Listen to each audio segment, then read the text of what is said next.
I'll answer this one instead. If you could talk to Donald Trump for a day, what would you try to say or convince him about? I don't think I would try to convince him about things. I don't actually try to convince people about things, I don't think. I try to ask them. I'd ask him a whole bunch of questions. I'd try to figure out how he thought, because I'm really curious about that. I'd ask him all sorts of questions. See if I could find out what he was up to. I'd like to know what he's aiming at. I'd like to know why he became president, what he did right, what he did wrong, what he dreads, like what he would consider a catastrophic failure, where he thinks his biggest weaknesses are, what he'd like to leave as a legacy.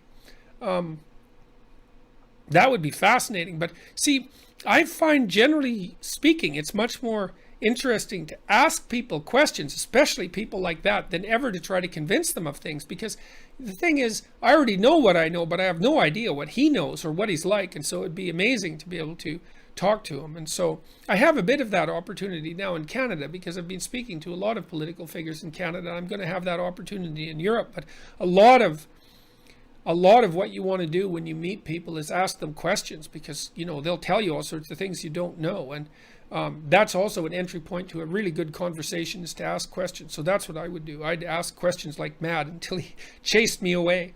So